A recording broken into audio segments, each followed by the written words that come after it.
Hi players, bonjour from Paris. My name is Asaf and welcome to my channel Easy Board Games. Today we're going to have a playthrough of John Company's second edition that was designed by Cole Whirl.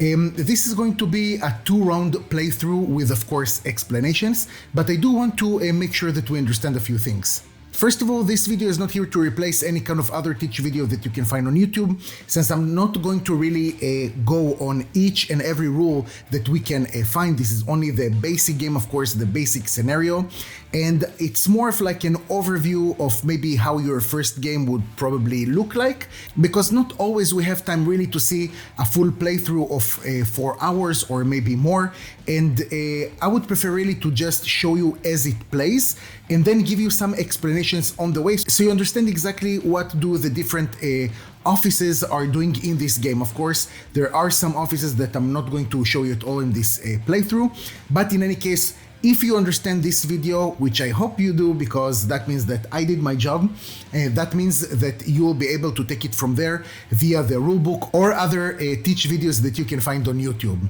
One last thing before we're getting started, and that is a huge thank you for the John Company second edition community on BGG, especially Marc, that took his sweet time to watch this video. This is a 2-hour video, and he took his time and he corrected me for everything, was super nice about it. And also the other people that volunteered to watch this video, thank you so much from the bottom of my heart. I appreciate it a lot. Ready to see how the second edition of John Company goes? Let the easy playthrough begin. Alright guys, so we're going to start with a quick setup. Now I know that most of the pieces are already on the table, but I just want to make sure that we understand what is going where, because sometimes it can get a little bit tricky. So let's start with the basic setup. We of course need to put the board at the center of the table. All the components with the trays we're going to put aside. Some of those materials will be in the frame and some of it will be in the frame a little bit later or not at all. Then we'll need to shuffle the India event tiles and place them next to the border. I'm going to already save some time and put this die that we can see over here right on top of it. Then we'll place the local alliance tiles in the army boxes where they are listed, so we can just match it with the colors. It's super easy. After that, we'll need to place a marker on the 5 space of the company balance track. So as you already understood, this is going to be the balance of the company. That means how much money the company has right now. So we're going to start with £5. After that, we're going to place the 4 power tokens on their indicated spaces on the power track. So this is what we can see right over here. And underneath each and one of them, we can see what is the starting place of each of these tokens. So here we can see that it's social. After that, we have the company shares. Here we're going to have the shipyards. And over here, it's going to say manufacturing. After that, every player should take a set of player pieces. That means that we're going to take one of these boards in one of the colors that we chose. Pay attention that you're using this side and not the other one. And we're going to place each family's victory point marker on the 0. This is what we can see right over here. After that, we'll need to choose a scenario.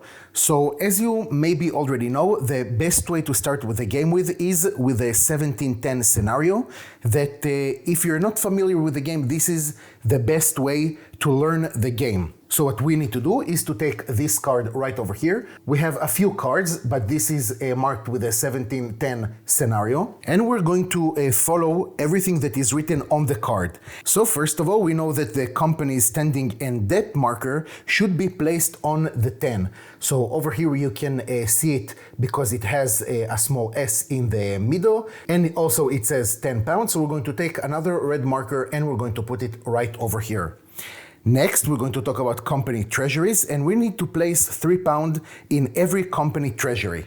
So what you can see over here is that we have a certain symbol of money, okay? So we have it over here, we're going to place 3. The same thing we have over here. Also, we're going to place 3, and we're going to have it in the 3 presidency places. Next, we'll need to check if we have any kind of past laws. So we do have one over here, and it says that we'll need to place the royal protection near the area of play.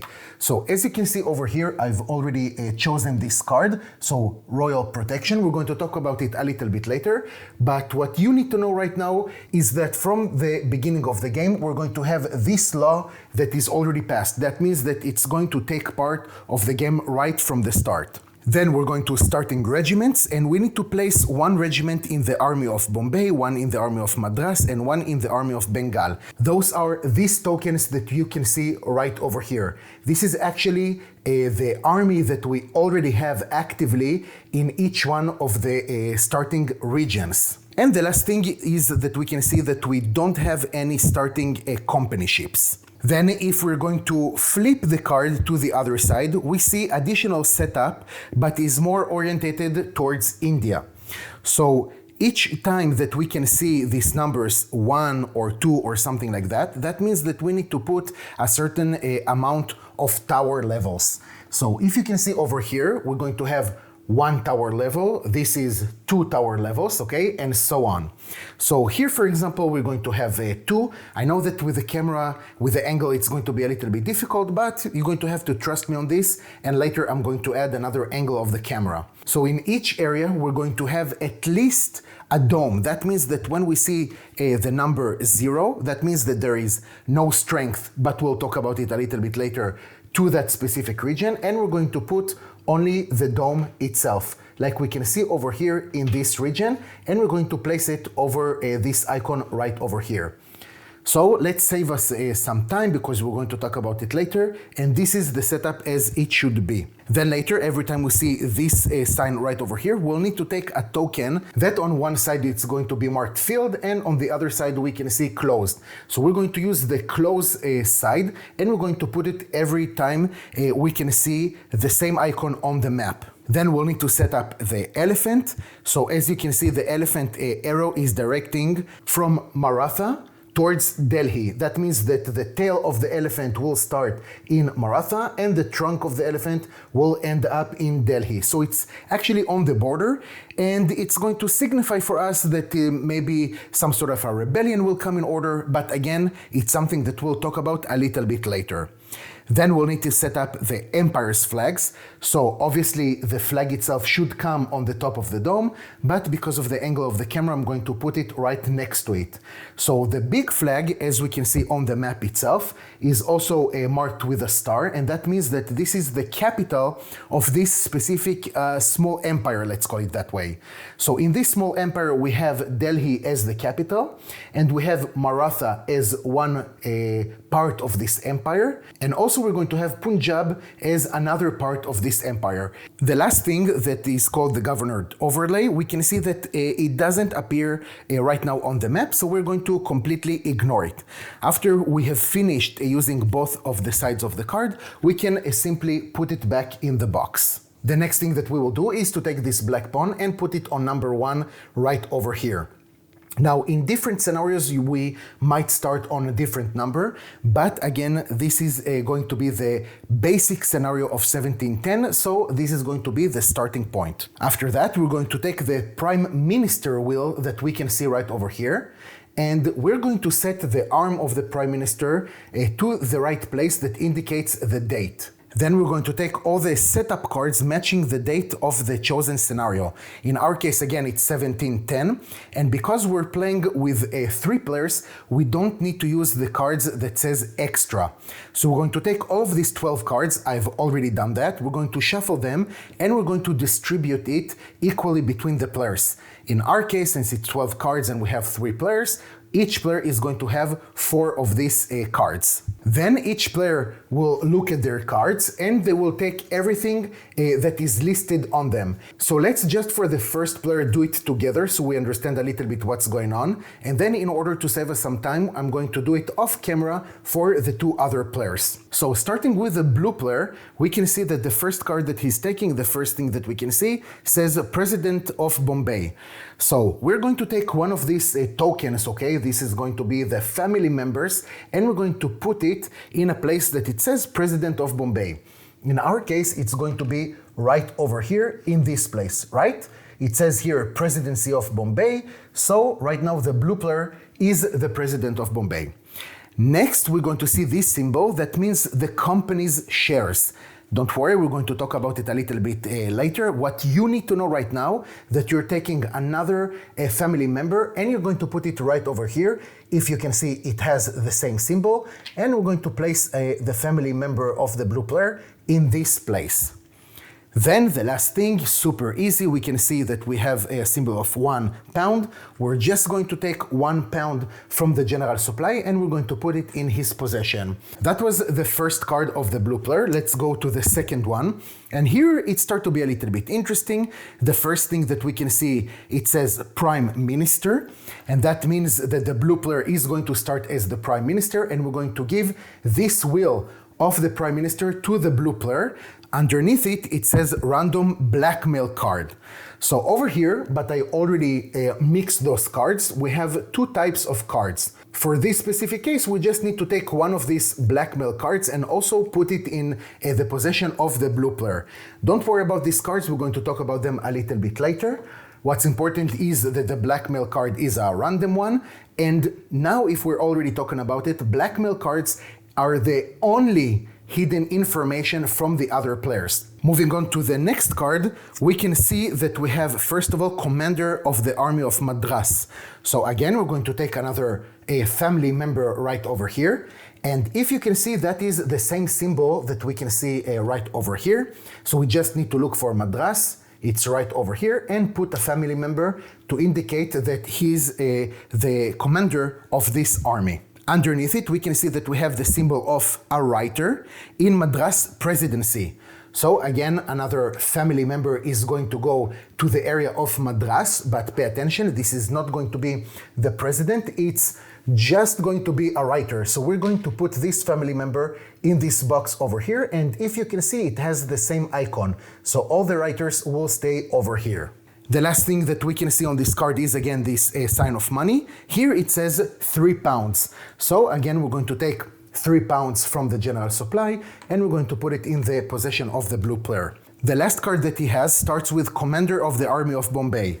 So that is pretty cool. He's going to be also the commander of the Army of Bombay. So again, a family member to this place right over here. And then we can see a writer in Bombay presidency. So we're going to look where is Bombay, and we already have the presidency itself. So we're just going to add a writer right over here. And the last thing, as we can see, is again this money sign. So we're going to take £4 from the general supply and put it in his possession.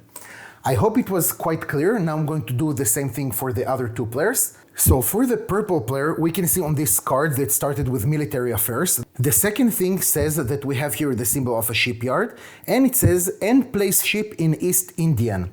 In this case, we're going to take just a random ship, doesn't matter which one. We're going to put it in the possession of the purple player. Let's see what is the name of this ship. This is Queen Charlotte. So we're going to put it right over here. Then from these tokens right over here, we're going to look for this Queen Charlotte. This is this ship right over here, as you can see. And we're going to take this ship, pay attention that it's on the blue side and not on the other side, the brown one. And it says to put it in the East Indian. So this is the East Indian, obviously this is the South and West, and we're going to put this ship right over here. So what this means basically is that the purple player has one shipyard with already a fitted ship in the East Indian Ocean. Now, one quick thing before I forget, that is those cards that are actually holding the position. Okay, so if, for example, we're going to have the blue player, as we said before, the president of Bombay, we're going to look for this card right over here. So that is president of Bombay, as you can see right over here. And we're going to put it in the possession of the blue player. Also for the purple player, we're going to take these three positions. Okay, the manager of shippings, the military affairs, and the president of Madras, and we're going to put it in his possession. And that means that for the yellow player, we also have three positions. The first one is the chairman, then we have the director of trade, and we have the president of Bengal. And we're going to put it in his possession as well. The rest of the office's cards we're going to put for now right next to the board. We're going to see them a little bit later when we'll have more positions opening up. Then we'll need to build the London season display, so now it's the time to do something that I already did, and that is to shuffle all the prestige card and the blackmail. Okay, so those are the normal red and the black cards. We shuffled them already and we're going to put it next to the board. But from those cards, we'll need to open three of them. So I have opened two prestige cards, no problem that those will be facing up, but the blackmail cards has to be facing down. So just to make sure that we understand, this is going to be the setup for the blue player. This is going to be the setup for the purple player, okay, so he already has a shipyard and 3 positions. And the setup for the yellow player is a little bit further down the table. As you can see over here, he has 2 shipyards, some money, and 3 positions.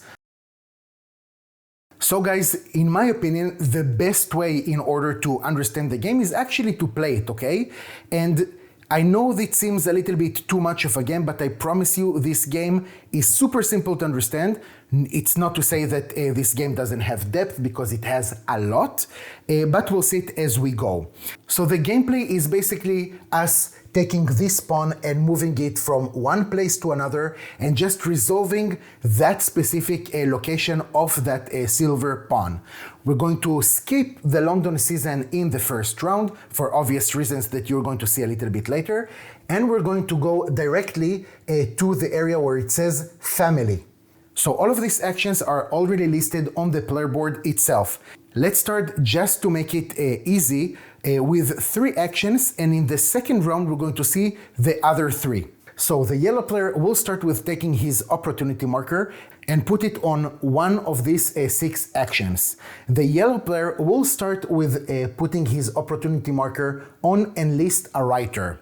It means that he's going to take one of his family members and he's going to assign them as a writer to one of the 3 presidencies. So right now he can choose if he would like to put it in the presidency of Bombay, in the presidency of Madras, or in Bengal.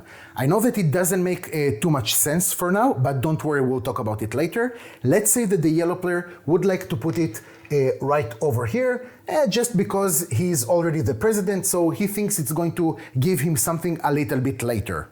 Moving to the purple player, he would like to take his opportunity marker and execute the enlist an officer.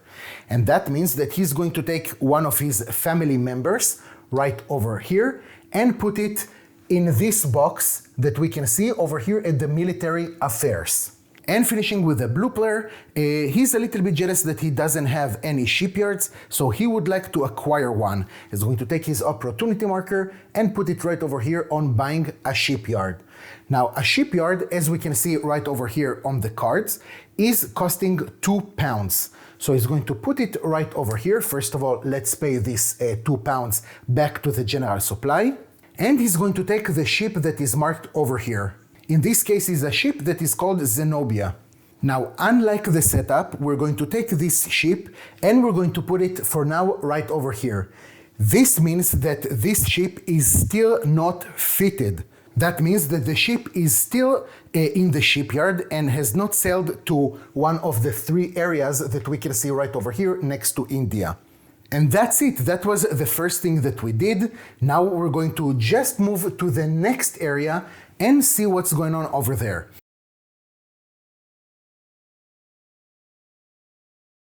So let's move on right over here to hiring. But right now, since we have every person into each and one of the offices, that means to the chairman, to the trade, everyone has an office right now. We don't have an empty office. This is something that we're going to skip also. A little bit later, when we'll have a few people that are going to retire or maybe going to be kicked out from their position or something like that, we're going to see this step. So in hiring, for now, we don't have anything that we need to do. And we're going to continue by moving to the chairman. So right now, the chairman is the person that is going to act. Now, you've guessed it, right? This is going to be the yellow player because he is the chairman. And instead of memorizing whatever he needs to do, everything is written on the card itself. Okay, so this is going to be super easy to understand. And in any case, even if you don't remember, then no need to rush to the rulebook. We have actually an excellent player aid that is printed on one page and all the information is listed over there. So let's see what is the job of the chairman. You may seek debt up to track max. Taking more than 3 requires the court's approval, and we're going to have £5 per 1 debt. That is the first thing. So what does it mean? Over here we can see that we have a track that says company's debt. right? We're going to start actually on 0. I'm sorry, I don't know why it was over here. I apologize. But we're starting that the company's debt is on 0. So that is pretty sweet. Now, every time that the chairman would like to increase the company's debt, each one will be worth £5. So if he's deciding to take one debt, that means that the company's money is going to increase from 5 to 10, and we're going to indicate just like this. Now, he can take up to 3 steps like this, so he doesn't need to ask anyone. Okay, he can directly go and take 3 of those debts. That means that the company is going to receive 10 more money. So from 10, we're going to put it on 20. That is going to be the company's capital right now. He can take more, okay? But for each step, he will need to receive the court's approval. And that means that he will need to receive the yes, let's say it like that, of the majority of the people who are holding shares of the company. Now, he has quite the advantage, right? Because he's already holding 3 of those shares. And here I'm going to tell you that the chairman is also considered to be one of those shares. So he will not need to persuade the purple player. It will be enough for him to persuade the blue player to say yes. And like this, he will have the majority of the court and he can increase his debt. Now guys, this is the main thing of John Company's second edition. It's all about negotiation. So let's say, just to understand what's going on over here, is that the yellow player would like to increase the debt in one more step. The purple player is saying, no, I don't want this. And the blue player is actually saying, you know what do you have to propose to me? Now, in this negotiation, guys, you can basically trade anything that you want, and I mean anything, besides your family members. This is going to be the exception, if you understand what I mean, with the shares, okay? So if, for example, the yellow player is telling the blue player, you know what, I'm going to give you one of my shares in the company, we will be able to take out one of the yellow player's shares and put in one of the blue player's shares. But for now, the blue player is kind of reasonable because he would like you to understand the game also. And the yellow player is asking, you know what would you like to receive in order to give me this yes? And the blue player is saying, you know what, for now I'm cool, just give me £1 and let's move forward. So the yellow player is going to give £1 to the blue player. The blue player now is going to say okay for increasing the debt one more time. And because right now the yellow player, the chairman, has the majority of the court, he will be able to do it. So he's going to increase the debt one more time. And that means that the company's capital will increase by 5. So from 20, now the company has £25. Then the chairman will need to take these £25 and start allocating to the different offices, okay? Either to the director of trade or to the manager of shipping or to one of the 3 presidencies. Pay attention that the chairman has to use all the money that he has, okay? So that means he cannot reserve a little bit for the next round or something like that. So right now he has £25 to start putting it in the different places. Now, of course, each office or presidency has a motive, okay, to have a lot of money. The more, the better, of course. But again, this is a game of negotiation, so we're going to start seeing here players negotiate why should the chairman give a little bit more money to this presidency or to the other one. So let's not linger on this right now. Let's say that all the players now are living in harmony, and we're going to take actually these £25 and we're going to give £5 to each possible place. So far it's super nice. So 5 over here, 5 here, 5 in this place, 5 and 5. After that, of course, we're going to take this pawn right over here and put it again on 0 because now the company has given all the money to the different places. So the company now has 0 money. At the bottom of the card, we can see 2 things. On the left, we can see that we have add 1 to this office's attrition roll, but this is something that we're going to see a little bit later when we'll talk about retirement. And the right thing that we can see is a reminder that the chairman is a share in this company, okay? So it's not only a position, it's also a share in the company. And that's it, okay guys? That is everything that the chairman is doing. I'm sorry, that is from a different take, but this pawn was supposed to be right over here. So when we're finishing with the chairman, we're just going to take this silver pawn and we're going to put it right over here in the next position that is also controlled by the yellow player, and that is the director of trade. So here it says, may take special envoy actions. So that means that, as we can see over here on the map of India, we have these tokens of closed, right? That is something that for now is going to interfere with trade. We're going to talk about trade a little bit later, don't worry about it. But in general, we would like to have the least as possible closed tokens on India. So the director of trade, okay, can start and removing some of those. Now, how does he do it? For each pound that he's going to spend from this specific position, now pay attention that the company's money, what we can see over here in the different places, has nothing to do with the personal money that the different families have. Okay, so when we're talking about spending money in the different positions, we're talking about the company's money in the different places and not the personal money of the different families. So for each pound that the director of trade is going to spend from his office, we're going to receive one die.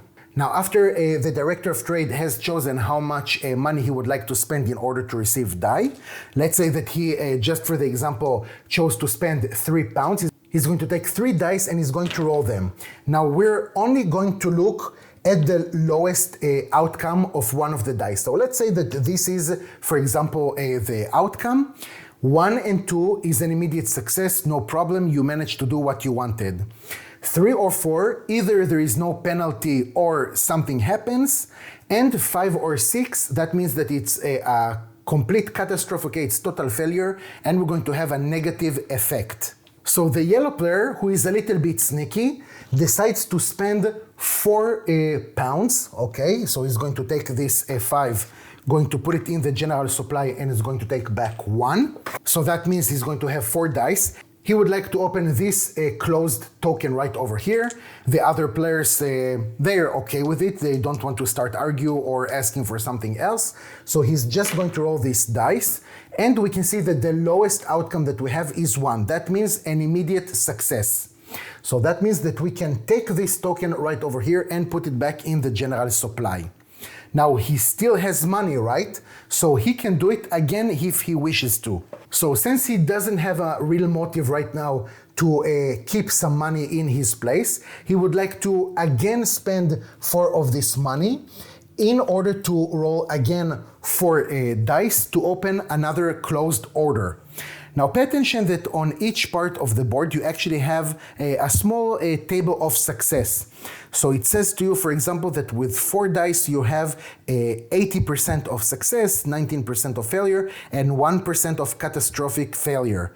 Now guys, I've seen some crazy things over here in this game.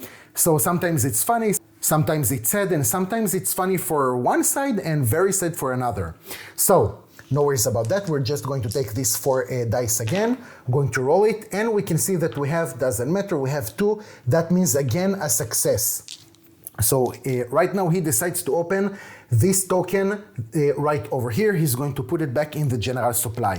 Now the second part of this position is that he may transfer 2 pieces, either 2 ships or 2 writers, or 1 ship and 1 writer. And that means that he can take any one of the ships and put it on any one of the seas. He can do it even 2 times if he wishes, or he can take one of the writers and put it in a different presidency. So I know it still doesn't make sense, but I promise you guys, everything will be clear. So what he would like to do is to take this writer right over here and put it in the presidency of Bombay. I told you he's a little bit tricky. You'll understand a little bit later why. And he would like to take this ship right over here, that is the Hampshire, and put it in the Eastern Indian Ocean right over here. Why? Don't worry, we'll get to it later. And that is it. That is everything that the director of trade is doing. So now, as you've guessed it, we're going to move the silver pawn to the next office right over here, and that is the manager of shipping. So the manager of shipping, as we can see, is the purple A player. So he doesn't know what he needs to do. He's going to go to his card. And guys, really, just to understand that every time you're not sure what you need to do, just look at the card because most of the information is written over there. And it says that you need to fit ships until your office has 2 pounds or less. So we already understood that the different maybe offices, or at least the director of trade, can keep some money in their office for a later turn. But here we can see that the manager of shipping cannot finish their turn if they have more than 2 pounds in their office. So let's see what are the different things that he can do. He can place fitted ships in any sea zone, okay? If he's going to pay 2 pounds, he's going to receive something that is called a ship that is extra. So let's take the token right over here. It's the black token, as we can see. And it means that this ship is going to only take part in this turn. And at the end of the turn, this ship is going to disappear. Or he can pay 3 pounds and fit one of the ships of the player. Wink, wink, this is the time when you can again negotiate. And of course, in many other steps, but I a little bit want to simplify everything so it will be a little bit clear. And for 5 pounds, he can fit a company ship that will never be destroyed. Nothing can happen to it. Later we will see that sometimes ships can go into storms or something like that. This is a company ships that will never get destroyed. But we can see that it says fit only if all players' ships are fitted. So we cannot just do whatever we want and start fitting companies' ships. So we first of all need to take either a ship of one of the players to fit one of their ships, or he will need to start taking some temporary ships, but you know, these ships, it's something that you'll need to buy every time. So the blue player, as we remember, has one ship still in the shipyard, that is the Zenobia. And he's telling to the purple player, you know what, I really would like this ship to be in the ocean. Can you help me out, brother? What do you think? And the purple player is saying, you know what can you bring me for it? So now let's talk about another aspect of the game. First of all, we have here something that is called some promise cards, okay? This is 5 cards that basically players can give to other players, and it comes with some sort of a promise. Now, in this game, if you're doing like a direct trade, like you're going to give me 1 pound and I'm going to give you a shipyard, for example, that is like an immediate trade, and it means that it has to be respected by both of the sides. If on the other side, one of the players is telling the other, hey, can you help me out with 2 pounds? And later when it will be my turn, I can do something for you. Well, guys, so this will be according to your moral compass, you know, it's not something that you have to do. But when you give one of these promise cards, this is something that the other players will be able to, let's say, cash. Now, behind every promise card, you have something that is called timing and clarifications. And that basically tells you exactly when can you use it, or if there is something that is unusual, a time that you cannot use it, and so on. Another thing that the blue player can use is his blackmail card, but he would not like to do it right now because this can be quite strong. So the blue player is telling the purple player, you know what, I'm going to give you right now this promise, okay, take 2 pounds or less from me, and please fit my ship. So the blue player is going to take this card and give it to the purple player. And what will happen now is that the purple player will spend his first 2 money, going to put it back in the general supply, and is going to fit the ship of the blue player. The blue player is saying, hey, is there any chance you can put it in the West Indian Ocean? And the purple player is saying, is it worth for you 1 more pound? The blue player understands that he got a little bit hustled, but yes, it does worth 1 more pound, so he's going to give it to the purple player, and we're going to fit this ship right over here. So great, we still have 6 more pounds to spend, and we know that he cannot continue until he has 2 pounds or less. So now what he would like to do, he would like to fit a company's ship. So he's going to take these 5 pounds, he's going to put it back in the general supply, and he would like to fit this ship right over here at the South Indian Ocean. And that is it. That is everything that he will need to do. So we're going to continue with the silver pawn to the next office, which is the military affairs.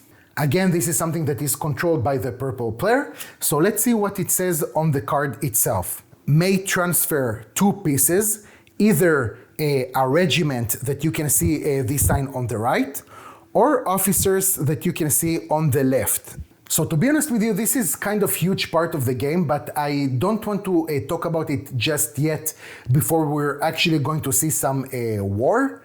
So the purple player is going to be kind of selfish, and he would like to do this. He's going to take this regiment over here, and he's going to take this regiment and move it over here. That gives him a lot of power right over here. So now after he's done that, right, he transferred 2 pieces. It says, then assign officers in training. So he's going to take the officers that are in training. It's only him, okay, as we can see it right over here. And he will be able to assign them into any one of the armies. You guessed it right, he's going to be kind of a jerk and he's going to put it right over here. That gives him in Bengal a lot of power that you will see quite soon. Then it says, lastly, appoint commanders. This is something that we haven't seen yet because we still have 1 commander in each army. So we might see it a little bit later if one of the commanders will die somehow, or I don't know, don't worry, we'll see it a little bit later. And that is it. That was the office of the military affair. And we're going to move on to the presidency of Bombay. Now here we have a little bit of a trick, let's say, because those 3 offices of the presidency are going to be exactly the same. So if I'm going to explain to you right now how does the office of Bombay works, you will understand it for all the other offices. So the blue player is the one who is holding the presidency of Bombay, and to be honest, that is the only office right now that he has besides being the prime minister. So let's see what does it say on the card itself. Decide the order of operations, may take trade actions. So what does it mean? We have here a few things. To this presidency, we have attached also the army of Bombay, that right now, as you can see, is pretty empty. And later, if this army will start conquering part of India, he will have also maybe a governor. But this is something, again, that we'll see a little bit later. So the president can say, for example, the governor, don't forget that the commander of the army, the president and the governor might be of completely different players. It's only by accident, let's say, that the commander of the Bombay army is the same player as the president of Bombay. But if it was a different player, let's say that it was the yellow player, then the president of Bombay can tell the yellow player, you know what, you're the army, start doing your thing first, and then I'll see what I want to do. And then they can start a little bit, again, negotiation, which is something that we'll see with the next presidency, so don't worry about that. So since it's the same player, it doesn't really matter right now, but we have 2 things that we can do. We can either go to war, or we can try and trade. Now, the only thing that the president of a specific region can do is something that is called trade. So let's start with that. When you want to trade, you need to understand in how many open orders you can pass through. So you're starting at your home port that is marked with this thicker black line, okay, as you can see right over here. Since this is the president of Bombay, this is going to be the home port for him. So he's going to start from here. Now, every time you're going to follow this dotted line, you'll need to fill these open orders. So, for example, I can trade here and then move over here, but then I will not be able to continue not to this place or not to this place because it is closed. Now, I'm taking you a little bit back to the director of trade, and this is something that players might want to negotiate in order that the director of the trade will open some closed orders in their regions. So let's just take an example, and I think that you understand everything later. Here in the Western Indian Ocean, we can see that we have 2 ships, and that means that the blue player will be able to only fill 2 of these orders. He will not be able to do it more because he doesn't have here enough ships. So again, I'm taking you back, and this is something also that the players might want to negotiate with the manager of shipping, for example, or even with the director of trade, because he can move ships. So let's say that the president of Bombay would like to throw 4 dice. He's going to take this 5, going to put it in the general supply, and going to take 1 back, right over here. And he's going to throw 4 dice to see if he is successful. Now, if for some reason, I don't know, he would like to fill this order and then move to this place, since we've crossed this border, okay, since we're actually now going to trade in a second region, we'll have to reduce one of the dice, okay? So if, for example, he would have the possibility to trade in this place, this one, and this one, he would have to reduce 2 dice, right? Because we crossed to a second region and then we've crossed to a third region. But since in any case we have here only these 2 ships, he will be able to trade only over here, because it doesn't make sense to cross the border over here or to cross the border over here. So let's see, he's going to throw this dice. And as we've said, we're going to look only at the lowest outcome. That is 1. Okay, so that means a success. Now, in order to start filling these orders, he's going to start with as many writers as he can. In this case, it's going to be all the writers, right? Because there are 2, and we have filled only 2 orders. So this is going to be the first one. Usually going to put it on it, but I'm just going to put it next to it. And the second one. Now let's talk about the money that the company is going to make. So here we have 4 and 3. That means that 7 pounds are going to go directly to the company itself. So again, I'm taking you to this pawn right over here, and we're going to put it on 7. Then the player who is the active president is going to take 1 pound per each filled order directly into his pocket, not to his presidency, not to the company. Since we have here 2 orders that are filled, the blue player is going to take 2 pounds directly to his pocket. Now, another thing that is important to remember over here, that you can never trade in another presidency territory. So for example, the blue player would have not been able to go and trade over here, because Madras belongs to the purple player. After that, each writer that was placed here is going to score for that specific player 1 pound. So the purple player is going to receive 1 pound. He's going to take it from the general supply directly into his pocket.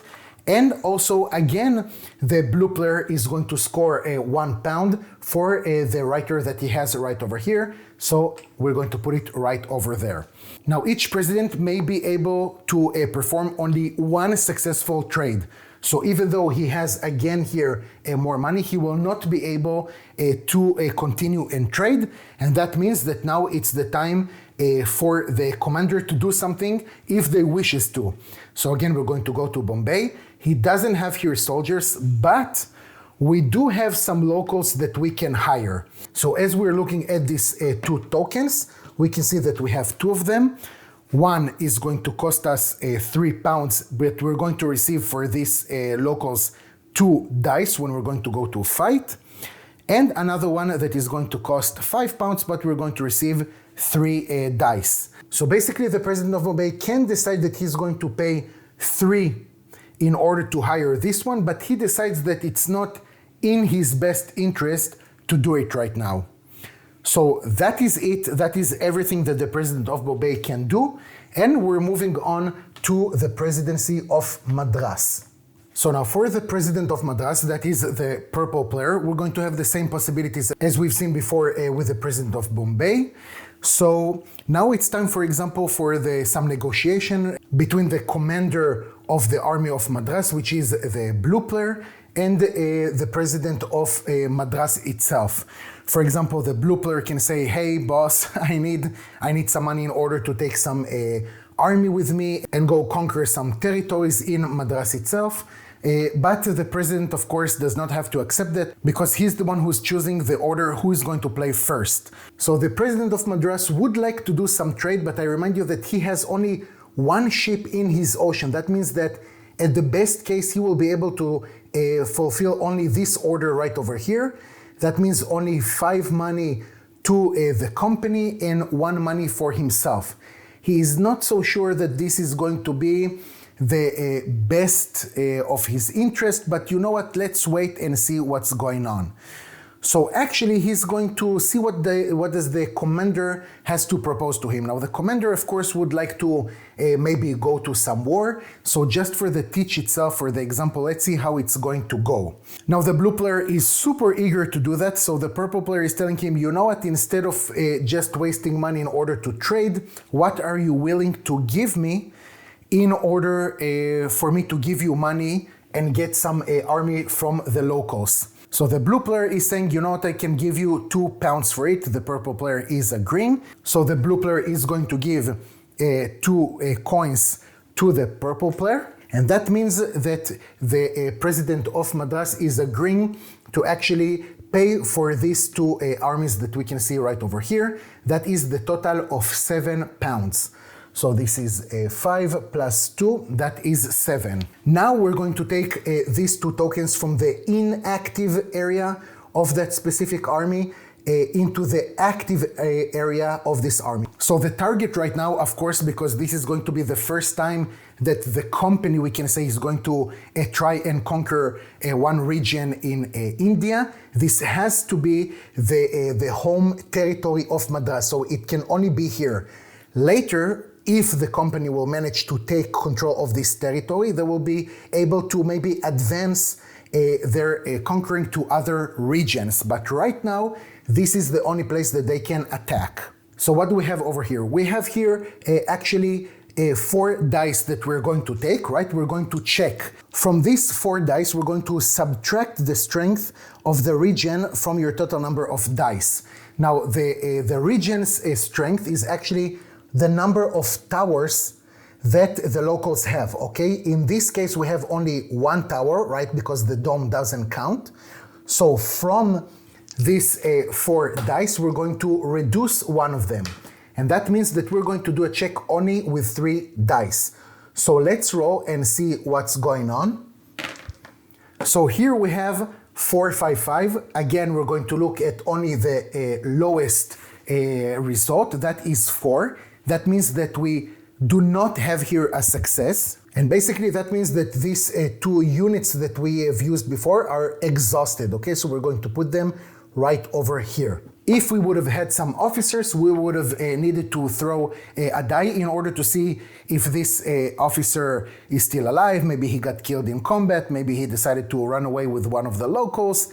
It's not important for now. We're going to see it a little bit later. But for now, it means that this attack has been failed and we're going to move on. Now, what the president of Madras can do is actually, let's say, take his chance and try to trade in any case. So he has only 1 pound over here. He's a little bit frustrated. He's in a complete tilt. So he's going to try and do it. Okay, so we're going to take this coin and put it back in the supply, this 1 pound. And that means that the president of Madras has only 1 die, that of course the chances for success are 33%. So let's roll and see what's going on. And he rolls it and that is a 4. So basically the action did not succeed and the turn of the president of Madras is over. And we're going to move on to the president of Bengal. So now the yellow player is saying that he has quite a strong army, okay? And that means that he doesn't need a lot more in terms of hiring the local alliances. So he's going to try and first of all do some trading. Now he has here a lot of options, okay? But he has only 2 ships. So this is the best that he can do. Right now he would like to throw 4 dice. That means he's going to pay 4 pounds. So he's going to put this 5 and take back 1 pound to his supply over here. And he's going to roll 4 dice. So let's see what is the outcome over here. And that is a success. Wow, a great success actually. So that means that we fulfilled the orders. Okay, we're going to put the first writer over here on the first one. And you can see that we don't have any more writers over here. So again, we're going to take one of these tokens. As we can see, it's on the other side of closed that says field, and we're going to put it on the next region. So right now it means that first of all, the company has made 11 pounds. That is quite a lot. And from 7, we're actually going to have 18 money, okay? 18 pounds, that is the capital of the company right now. And now because the president of Bengal has fulfilled 2 orders, the player, the yellow player, is going to take 2 pounds from the general supply and going to put it in his possession. And now it's time to take the money for the riders themselves. So the yellow player is going to receive 1 extra pound for this successful trade, and he's going to take this pound in his possession as well. So this is going to stay just like this. And now he's telling to the commander of the army in Bengal, now it's your turn, you can do your thing. So we can see over here that we have 3 regiments. Each regiment that we will decide to exhaust will be worth 1 die. And also we have here 1 officer. So 1 officer is also equal 1 die. So basically we have here 4 dice, right, that we can throw right over here in Bengal. And we can see that we will need to reduce only 1 die. That means that if we're going to send all of this, we will need to throw 3 dice. Now the commander of Bengal doesn't like this risk so much, so he's asking from the yellow player, right, the president of Bengal, if he can actually acquire some more units in a form of the local alliances into his army. And of course the yellow player is saying, yeah, you know what is it going to be worth for me? So the purple player is saying, you know what, if I'm not going to retire as the manager of shipping, I'm going to push some ships in your direction. So the yellow player likes that, he's going to take that chance, and he's going to buy 1 more of these local alliances that is worth 2 pounds. So we're going to take these 2 pounds, going to put it back in the supply, and we're going to take this local alliance and add it also. So now the commander of the army needs to understand how many forces he would like to exhaust. So let's start with this one right over here that is worth 1 die. Also, he would like to use his officer, that is another die. And he's going to use, you know what, let's use all of the army just to make sure. So let's say that all of this is exhausted, and that means 3 more dice. Of course, we're going to reduce one of these dice because we have 1 level of tower. So let's put the die back and let's throw and see what's going to happen. So we're looking at the lowest result, and that is 2, and that means that we have here a success. So now because we have here a success, a few things are going to happen. First of all, we have here some money time, okay? So we have here a trophy, now it's the first time that we're talking about it, in the value of 6 pounds. Let's put it right over here. And we're going to add to that 4 more pounds for each tower level that we have conquered, let's say. And in this case, we have only 1. So that means that we're going to add here 4 pounds. So 6 plus the 4 that we had here, that is 10 pounds. I'm going to show you how we're going to distribute right now, okay? Now before that, before we're starting to see where does the loot goes, we need to throw a die for the officer that is participated to see if he's still alive and didn't run away. So we're going to throw it, and that is 4. That means he's still with us. Thank God. And now we're going to distribute the loot. So now let's create some sort of a clock to how we need to distribute. So this is the commander, okay? And then clockwise, we're going to put the officers. Right now there is only a purple officer, no other players. Then we're going to put it with the regiment, okay? And the local alliance that participated. So now we're going to take all of these 10 pounds that we had, and we're going to start distributing it, starting with the commander, moving to the officers, then the regiment and the local alliances. So this is going to be 1, and then 1 to each regiment. And of course, when we're putting 1 for each regiment and local alliance, this is something that we can already put back in the general supply because no one will receive it. Then if we still have money, and we do, we're going to continue doing it. So another 1 for the commander, another 1 for the officer, and 2 more pounds that are going to the regiments, and we're going to put this back in the general supply. So in total, the purple player has made 4 pounds directly into his pocket. So now let's put back everything the way it was. So this is the local alliance. We have 3 regiments that are going to stay here exhausted, and we're going to have this officer that is also exhausted. The commander is going to stay in his position. Now what we're going to do is to flip this token to the other side and put it right over here in the box of the presidency of Bengal, so we know that it is associated with this place. If we would have had closed orders in the area that we just conquered, we would have opened all of them, but as you can see, we didn't have any of those. We'll need to form a governorship. Okay, so we're going to look for the token that correspond to the color, okay, of this specific region. So this is this one, and we're going to put it right over here. We're still not going to put anyone in it. This is going to be a little bit later in the hiring stage of the game. And that concludes the turn of the yellow player as the president of Bengal. And we pretty much finished doing everything that involves the players directly. We're going to move on to the next part, which is China. Just making sure that you're still awake, because you already know that we're going to skip this part and go directly to the bonuses stage. So bonuses is the part that each player that has some sort of a bonus, like over here that you can see with the shipyard, that it says £1, they're going to take money. Now for a shipyard, you're going to receive a 1. And also if someone would have had a workshop, that would have mean 1 also. So in our case, the blue player has a shipyard, he's going to receive £1. And the yellow player has 2 of those shipyards, so he's going to take £2 from the general supply into his own family's stash. We finished with the bonuses, that is it, and we're going to move on to the next step, and that is revenue. In this stage, we basically need to pay for all of our expenses. Okay, we have a few things that we'll need to pay for. First of all, we'll need to pay for the debt that we have. So right now our debt, as we can see over here, is 4. So from 18, we're going to lower the company's capital to 14. Now we'll need to pay £1 for each regiment and officer in an army. So we have here 1, 2, 3, 4.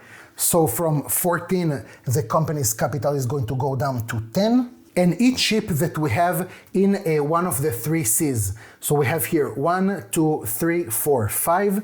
And that means that from £10, the capital of the company is going to drop to £5. After that, we'll need to lower the company's standing 1 space to the left if the company's balance is less than the expectation value listed beneath the company's standing.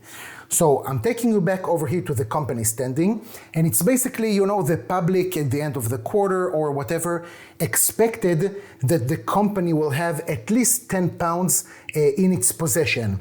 Since right now we have only £5, that means that we'll need to lower the company's standing to the left, okay? So you also need to pay attention to this, because at some point, if this pawn, this marker, is going to reach to this black circle, F, failure, the game is going to end immediately. We're going to draw one of these company failure cards, and we'll need to resolve what's going on over there. And it's going to kind of trigger a snowball, a negative snowball.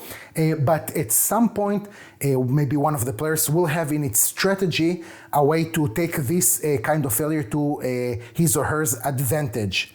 For now, what we need to know that we lowered our expectations because we don't have enough capital as the public expected. The next thing that we do is to pay dividends. Okay, so this is something that the chairman can do, and if he has enough capital to give to all the company's shares, and I remind you again that the chairman is one of the shares, he will be able to do it. The thing is that we have here 6 shares and only 5 capital. That means that we cannot do this, okay? We will not be able to give money, that means to spend the rest of the capital to the different players, because we don't have enough to give an equal share to each one of the shares. If we would have had £6 in our capital, we would have been able to give £1 to each one of these shares. That means that the yellow player would have received alone £3, the purple player would have received 2 pounds and the blue player would have received 1 pound.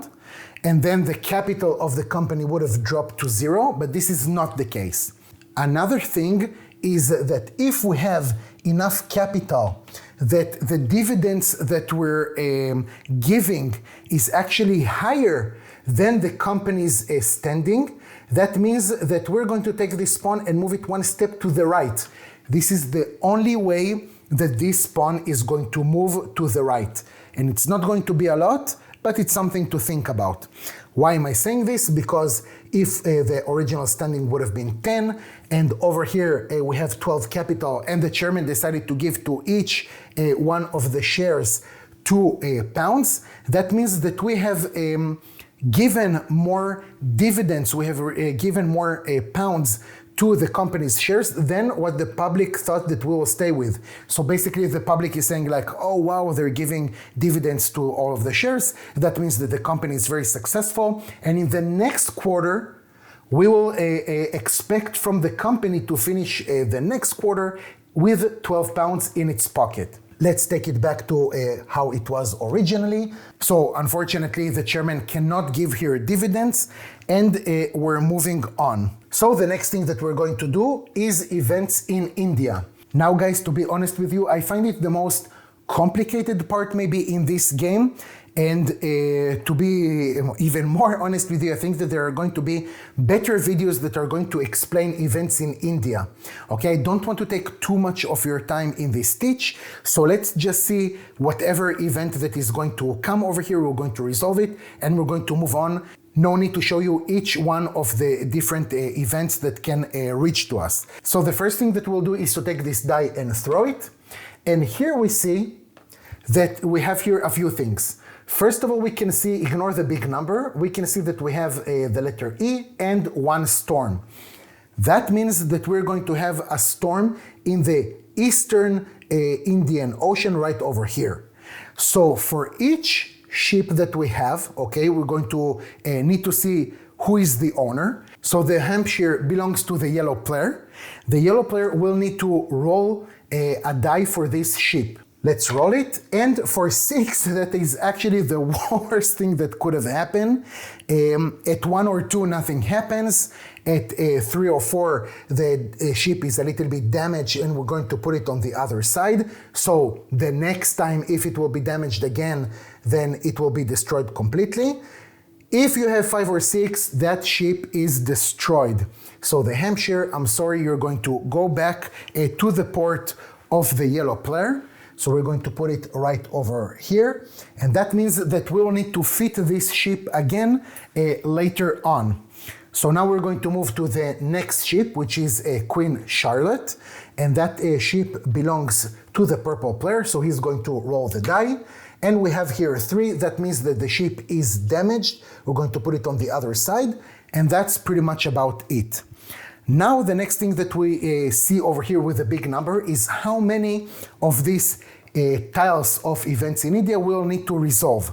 So we will need to resolve it 2 times. Let's take the first tile that we can see right over here, and that is resolve crisis. So immediately we're going to the difficult part. So when we need to resolve crisis and we see this drawing of an elephant, we know that it has something to do with the elephant that is on the map itself. So what we have basically over here is a rebellion, okay? And as you can see over here in the player aid, really this incredible player aid, we have a few categories of crisis, but because we have a part of the empire that is invading the capital, right? We remember that this is the capital because of the big flag with the star in the middle. So we have here a rebellion. So in this case, we have basically a dominated region, right, that is going to rebel against the capital of the empire that it belongs to. So now we don't need to throw dice at all. What we're going to do is going to look at the strength of the attacker. Okay, here we have 2 tower levels, so that is 2. And because here we have a modifier, that is +1. So together that is 3, okay? And because here in the capital the strength is only a 1 tower, that means that the rebellion is successful. Pay attention that here we're not considering the whole strength of the empire. But in any case, it's not so relevant because over here we have only the dome, and that means that the strength of this region of Punjab is actually 0. So because 3 is higher than 1, that means that the rebellion is a success, okay? A few things now are going to happen. First of all, this region is obviously not a part of this empire anymore. So we're going to remove the flag from this area, right? From Maratha. Also, all the orders in this region are going to be closed now. So over here, we're going to put a token over here in this location and also over here. After resolving this crisis, we're going to continue to the lower part of this tile, and it says, do we have imperial ambitions? That means, did our empire grew, or maybe the empire took control of another region or something like that? Since this is not the case, we will need to move the elephant to the region that is stated on the top of the stack. So we're going to take the tile over here, and it says Madras. So we need to take this elephant and locate Madras, that is right over here. Now also we would have had 3 options. If this region would have been company controlled like we have over here in Bengal, we would have put this elephant in the middle of the territory, okay? That means that the locals are not so happy with the influence of the company, okay, with their presence, and we might see some rebellion later on. We have another option that I'm not going to talk about right now, but the third option is if the region is sovereign. Okay, so this is our case, right? This region is totally independent. And that means that if you can look at the tile again, we have here the symbol of a square. So we need to look at the very delicate symbols that we can see on the map right over here. And we can see that we have here a square. We're going to put the tail of the elephant in the region itself. Okay, in our case, it's Madras. And we're going to put the trunk on the other symbol that we have. In our case, it's a square. So we're going to put the elephant just like this. And that's it. That was the first tile that we have used. Now we're going to move to the second one. So let's flip it on the other side. And we can see that we have here something that is called peace. And it says, again on the parade, resolve in regions touching the elephant. So we can see that it's in Madras and in Mysore. I hope that I'm pronouncing it well. I'm really sorry if I don't. Feel free to correct me.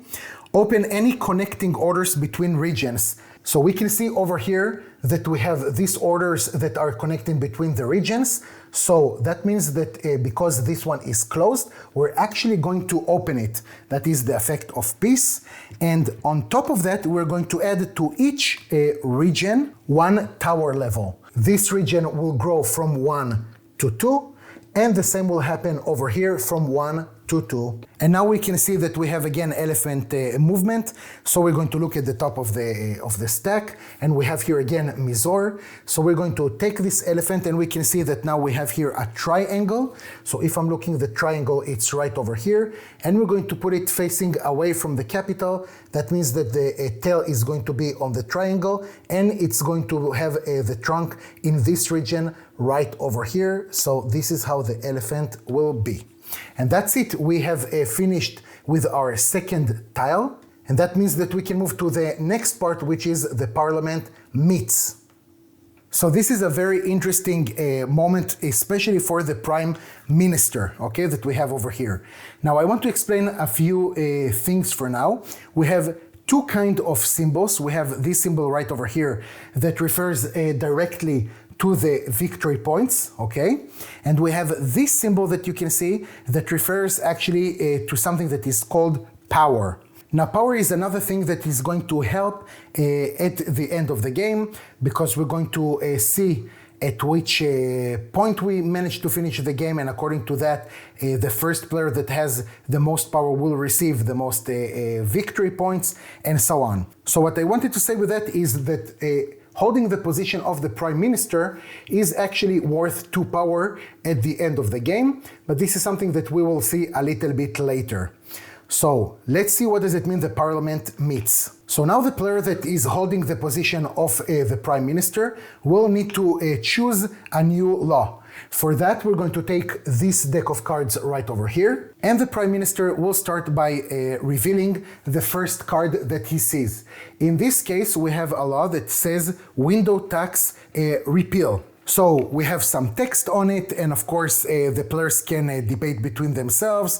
Should we try to pass this law? Of course the prime minister can say, I would like to pass this law. What can you give me in order not to start pushing towards it? And you know, a little bit of negotiation we're going to have. So this is the first card that he drew. Then if the prime minister does not want to pass this law, he can draw another card. So again, we're going to have this discussion. And if the prime minister again doesn't want to pass this law, we're going to open a third card. But after that, it's finished, and he will have to choose one of these laws to pass. If at some point of the drawing, doesn't matter if it's the first one, the second, or the third, we're going to draw a card that is called a dilemma, then that's it. We're going to stop drawing cards, and this is the law that we're going to resolve. So let's say, just for our example, that the prime minister decided that he would like to pass this law that we drew, the last one, and it's called Zamindar taxes. Again, I hope that I'm pronouncing everything correctly. And let's see, what does it say? All governors add 1 die to their dice pool. Failed administer actions place 2 unrest instead of 1. We'll talk about it a little bit later. So let's ignore for now, okay, just for now, from all the text that is written over here, and look at the sign that we have at the bottom left corner of the card. That is actually the policy that will have to choose. The prime minister will have to choose if he wants to move his arm to this place right over here, or on the other side to this place right over here.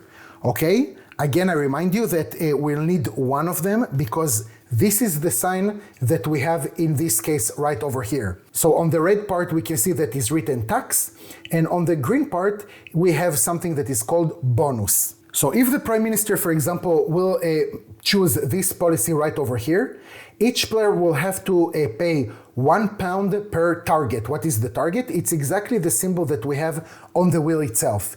In this case, it's going to be a penalty of £1 per share. So of course, the yellow player will not be happy at all, because he will have to pay £3. And actually the blue player, who is the prime minister, will benefit from this the most, because the rivals will lose more money than he will. If he will decide actually to put the hand on the other policy, that means that each player will receive £1 per target, and again it means towards one of the shares that they have in the company. So of course the yellow player now will make the most of it, then the purple player, and then the blue player. So now we're going to start vote for this law. First of all, we can see on the card itself that we're going to start from -2. So I'm going to direct your attention right over here, and here it's the 0, here it's 4, and here it's against. So we're going to start in -2. Now, the prime minister would like to pass this law, because every time he's going to pass a law, he's going to receive one of these tokens that are going to be worth 1 power at the end of the game. So his motivation is to pass this law, and of course the other players are aware of this, and they will again start negotiating between themselves, even though they're all going to profit if the prime minister is going to choose the bonus policy. How can you vote for a law? First of all, you can see that on shipyards, for example, each shipyard is going to be worth 1 electoral vote, let's call it like this, and each workshop is going to be worth 2 of those. But not only that, actually each pound that a player is going to pay is going to be worth 1 vote as well. So let's say that again the prime minister actually decided he will go for the bonus, and all the players are going to vote for. Okay, let's do it simple, at least in the first round. So the prime minister has 1 shipyard, he's going to vote for, and he's quite certain that the other players are going to vote also as well.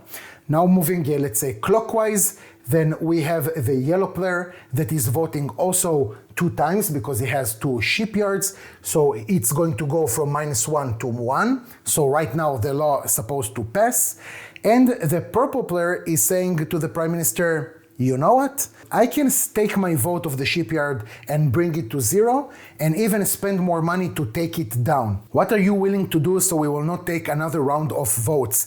Because the Prime Minister, after everyone has voted, can decide to continue to another round of votes and try to convince other players. But only players that voted yes before can change their votes to no. If you decided already to vote against the law, you cannot change your mind and vote afterwards yes. So the blue player kind of understands that he fell into this trap and he says, you know what, I'll give you £1 and help me pass this law. So the purple player is saying that is perfect for me. £1 is going to move to the purple player and he's going to vote yes as well. And that means that the law has passed. The Prime Minister is going to stop the voting. So first of all, we're going to add this law to the other laws that we already have in play. In our case, it's just going to join the royal protection. And as mentioned before, the blue player is going to take one of these tokens that he passed a law, and that is going to stay in his position and will be worth 1 power later on in the game. So we finished the parliament meets and we're going to move to the last stage that we have, and that is upkeep and refresh. So now we have a few things that we'll need to do. It's quite short. First of all, we need to return writers to their associated presidency. So for example, this writer will have to go back over here, and this writer will go back to Bombay. And also this writer will go back to Bombay presidency. Then we'll need to return field orders, tokens, and presidency dividers to the supply. So that basically means only these tokens that we have used a little bit before. Next, we'll need to return all extra ships to the supply, but we didn't use any extra ships. And then any exhausted officers and regiments become active. So that means that all the regiments over here become active again. And also the officer that we have used before. If we would have used any local alliances in order to protect from a possible rebellion, don't worry, we haven't seen it. I'm not so sure we're going to see it in the next round, but just in case, if we would have had tokens like this in the active area, now they're going to be again deactivated. Then we're going to, of course, advance the turn marker. That means that we are on turn number 2. And we're going to continue to the next phase that we haven't seen in the first one, and that is the London season. And this is something that can be completed simultaneously by all players, but we'll go one by one. We're going to roll a die for each office, okay? And we're going to have a few possible results. So let's start with the chairman right over here. Let's roll the die. And this is this is directly 6, and that means that the chairman is going to be retired. Now, 1 or 2, nothing happens, everything is okay, we're going to continue. 3 or 4, we're going to put one of these fatigue cubes on the card of that position itself. And in a later round, each one of these fatigue cubes is going to be worth 1 more to the die. Now, I do want to take you back to the chairman's office card. And if you remember, we had this. So if right now, we would have had for the chairman the result of 4, Jesus Christ, it's over here. Then because it's the chairman and it's very exhausting to be the chairman, we would have added 1 to this result, which would have ended in 5 and again retirement. So we're going to take the chairman because he's retired and we're going to put him right over here.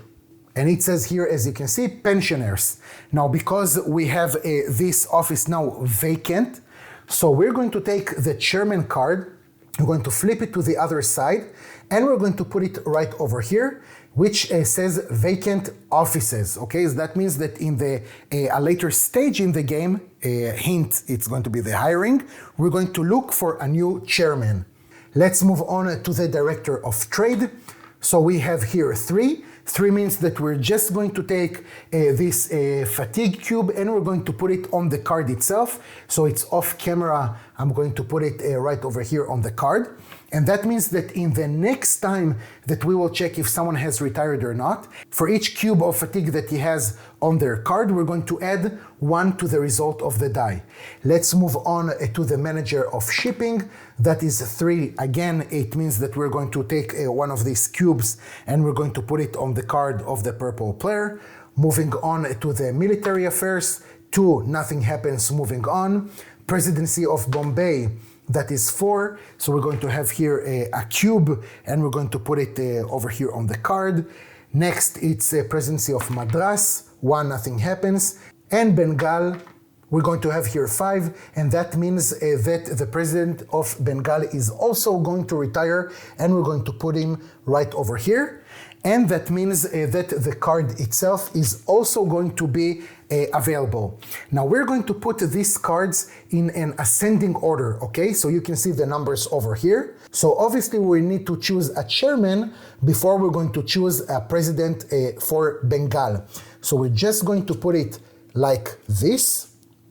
And it will remind us later that the first thing that we need to do is to choose a new chairman. Now we'll need to talk about retirement. So as a reminder, one of the best ways to receive victory points over here is just to retire your people, okay? Now, every time that you're going to retire them, the more luxurious the place that you're sending them, the more victory points you will receive. But pay attention that beyond the price that we can see in the black circle, that is the cold cash that you'll need to pay right now, you're going to have some upkeep. And that is something that each player will have to pay individually every time that he needs to pay for these luxurious places. So the yellow player has here 8 pounds, 10 pounds. So he will decide to go a little bit slow in the beginning. He's going to take these 2 family members and he's going to put them right over here, paying 4 for each, that is 8. So basically it's almost everything that he has. Is going to put it in the general supply. And for each one, he's going to receive 2 victory points. So right now, the yellow player has 4 victory points. Later on, if he doesn't have enough money to keep these people in this luxurious retirement, he will need to take them out and then his victory points will drop accordingly. After that, we're going to move on to the prestige cards. So the player who has spent the most money on retiring his family will get to choose the first card. Now each player will have to choose only 1 card, so this decision is quite important. We have a few types of prestige cards. Now I don't want to talk about all the types of prestige cards, but of course he will be able to choose the blackmail card as well. And it will be possible for him to first of all look at the card, of course hidden from the other players, and decide if he would like to take it or not. Let's say that for some reason he decides to take this card. So he's going to take it, and we have here a few things. This card is called Labor Newspaper, and it says that if voting on a manufacturing or shipping policy, like we've seen before with the Prime Minister's will, he will have 4 more electoral votes. That is kind of crazy. And also this card is going to be worth towards power at the end of the game, okay? We're going to have this symbol right over here. So he's going to put it in his possession. And right now we're going to take this card, we're going to throw them from the game, and we're going to take 3 more cards to the display. So this is 1, this is 2, and here we have a blackmail card, so we're just going to put it right over here. Moving on to the family phase, now we're going to do the same thing that we did last turn, of course, starting with the chairman, but as you can see, we don't have a chairman right now. So if I'm not mistaken, need to check it out, the person who's going to start it is going to be the previous chairman. That means that it's still the yellow player, of course. And here we're going to see something interesting. If you decide not to move your opportunity marker to take another family action, you will be able to do this action twice. So let's take example right now with a yellow player, and we can see that his opportunity marker is on the enlist writers.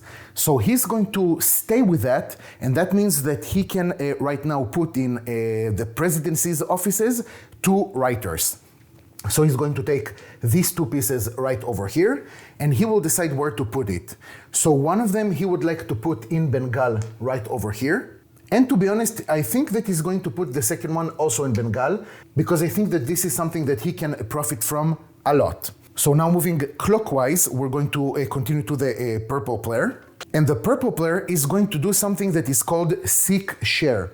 Now this action basically means that he's going to take one of his family pieces and he's going to put it somewhere over here. He will need to pay the amount that is written in one of these spaces, and later on it's going to move to the company's shares as another share. And also for each piece that is entering later the company's share, we're going to reduce the company's debt by 1. So he's going to take a little bit of a gamble and assume that the blue player will not buy a company share. So it is okay for him to put it right now on the £2 mark. So he's going to pay this £2 to the general supply, and that means that he finished his family action. Moving on to the blue player, he would like to use right now his blackmail card. So let's see what does it say over here. Play any time on a turn before the family phase to swap 2 adjacent power markers. So he's going to play this card, and right now I want to draw your attention to this part of the board right here. And this will give him the opportunity to swap 2 adjacent power markers. So as we remember, these are the power markers, and they're going to be worth some power at the end of the game according to their position. Now, since he would like to do something that you will see pretty soon, he's going to swap these 2 adjacent power markers. So the share power token is going to go down, and the manufacturing power token is going to go 1 up. So as you can see right now, each card, for example, that you have with a manufacturing symbol is going to be worth 1 power. The yellow player is pretty happy because he has one of these cards. Now the next action that the blue player would like to take is to buy workshop. Now as you remember, when you're having a workshop, you're going to receive 2 votes when the parliament meets. Now as the prime minister, the blue player, it's something that he can benefit greatly from. The only problem is that it's going to cost him £5, which is quite a lot. So he's going to take this £5 from his supply and put it in the general supply. And that pretty much concludes the family's phase. I just want to show you one more thing because we're not going to have another round, and that is the buy luxury.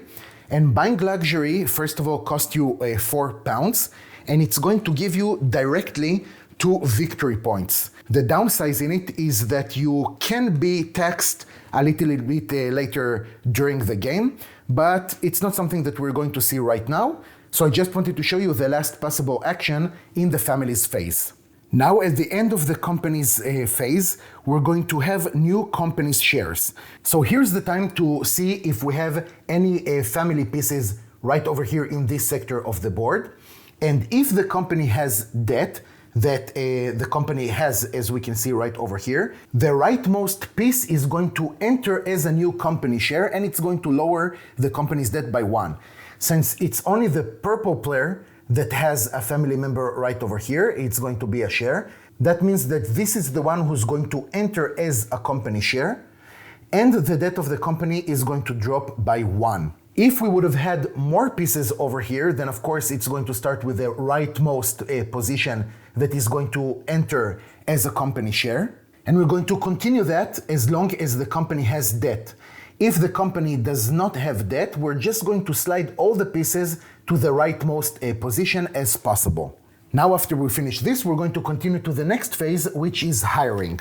So now when it's time to hire, we're going to start with the lowest number of cards, which is of course the chairman. So again, you don't need to look for anything in the rules. Everything is written on the card itself. So let's take a look together. In order to hire a chairman, it's going to be chosen by the court of directors.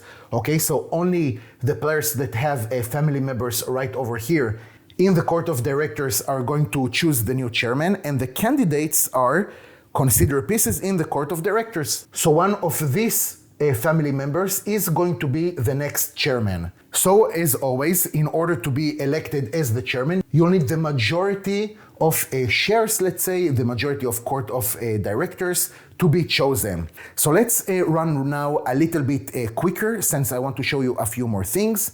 And the purple player is saying, hey, blue player, I see that you have almost no cash in your family's treasury. How about I'm going to give you £2 in order to receive your support? The blue player is saying, no problem. So the purple player is going to give £2 to the blue player's family. And the blue player is saying, okay, for me, that the purple player will be the new chairman. And that means that we're going to take one of these family tokens and we're going to put it right over here. Hurrah for the purple player for becoming the chairman. So now we're going to take this card over here, we're going to flip it to the other side, and we're going to put it in the possession of the purple player. After that, it will be time to choose the next president of Bengal, and I can already see that I forgot to put the position of the governor of Bengal. So let's add it over here. It doesn't change too many things because we see that the number here is 11. So in any case, it would have been chosen after the president of Bengal. So let's take this card and see who can be elected for this position. Here it says that it's going to be chosen by Director of Trade. So that is the yellow player, and what do you know? This is the player that is in any case controlling all the writers in Bengal. So we can see that the candidates are going to be writers and governors associated with this presidency. Since we don't have here yet a governor, it's going to be one of the writers in Bengal. So really it doesn't matter, and we're going to just put one of these family members as the president of Bengal. And this card is going to go again to the yellow player. Moving on to the last position that we need to fill, that is the governor of Bengal. So first of all, we can see that it's going to be chosen by the president of Bengal, which is the yellow player. And here we can see that you need to consider writers and officers in this presidency. So now we're going to see something here that is called nepotism, which is kind of a big part of this game. So the yellow player can hire either one of the officers in Bengal, which is the purple player, or one of the writers in Bengal, which is the yellow player himself. Now, in general, you can hire one of your family members, okay, that is called nepotism. But in this case, you'll need to have the agreement of all the other players. So, wink, wink, this is where a negotiation comes in play again. Or you can just put the officer of the purple player as the governor of Bengal. So the yellow player is not so sure that he does want to put the purple player, so he needs to grease the wheels and see how he can persuade the other players to let him have this nepotism and hire one of his family members. So just to make everything a little bit more simple, the yellow player is saying, you know what, blue player, in order to have your agreement into this, I'm going to give you this promise card that says vote with my enterprises as if you own them. So this is something that the blue player would be very much interested, especially because he's the prime minister. The blue player is saying, okay, no problem. So the blue player is okay with it. And the purple player is saying, I would like to have one of your shipyards. So it is going to hurt the yellow player a little bit, but he would really like to have this opportunity. So he's going to give him the shipyard that has the ship that is not fitted yet, that is with a Hampshire that, if I'm not mistaken, drowned last time. And the purple player is okay with this. So now the yellow player can hire the governor of Bengal from his family. So it's going to put it right over here. First of all, I forgot that the chairman marker needs to go to the purple player. So let's put it right over here. And this card, Governor of Bengal, is going to go to the yellow player, which is something that we're going to see a little bit later. Now that all the positions have been filled, we finished with this phase, and we're going to continue to the chairman. So now the chairman decides that he would like to have a little bit more cash into the company. He's going to take 3 debt. So 1, 2, 3, and that means that he's going to receive £15 into the company's capital. So from 5, it's going to go up to 20. And he would not like to take more, and the other players are okay with it. There's not going to be any kind of negotiation. So now we need to take this £20 and start seeing how we're going to divide it. The purple player decides to be a little bit of a jerk, maybe not in the best interest of the company, but he decides to do something like this. For the director of trade, he's giving only £2. For the manager of shipping, he's going to give £4. For the presidency of Bombay, he feels that he's going to give only £2 as well. And for the presidency of Madras, he's going to give £6. And for the presidency of Bengal, he's going to give only one single pound.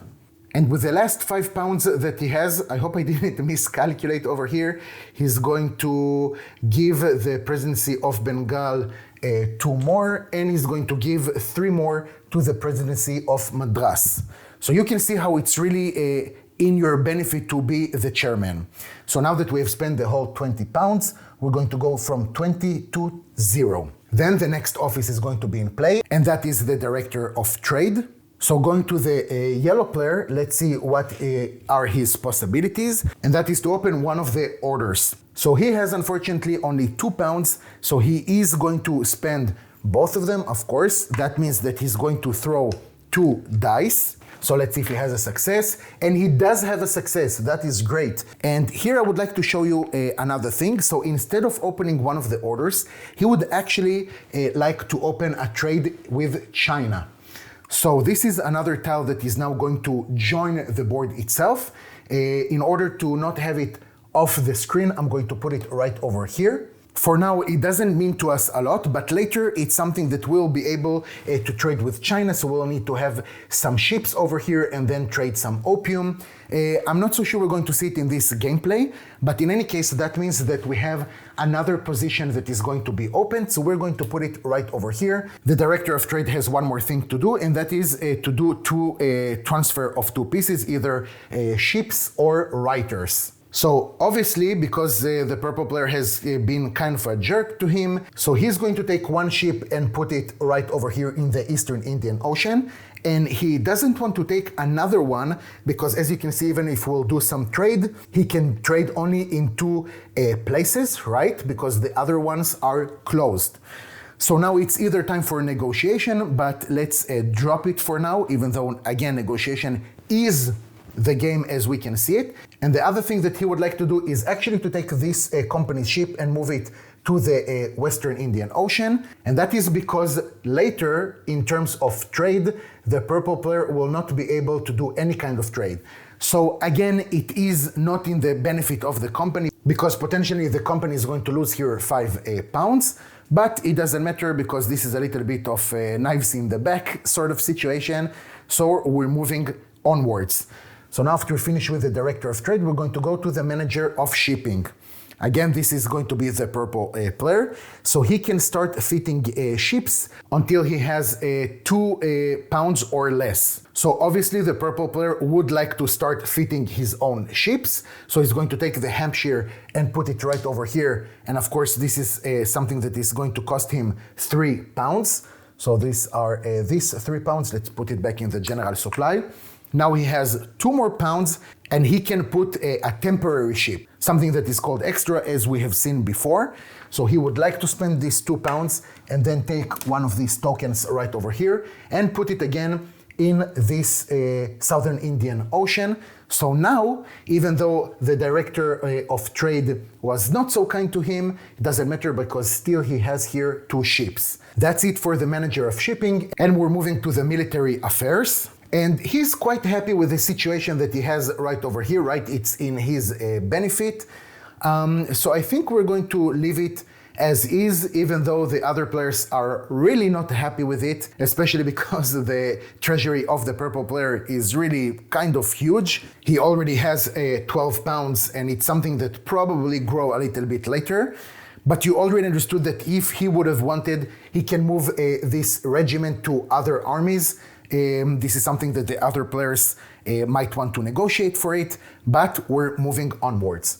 So moving on to the presidency of Bombay. And again, because this is the same player, this is going to be a decision that only him is going to take. Either the commander of the army is going to act first, or it's going to be the president himself. So I think that he would like, first of all, to try and do some sort of an attack over here.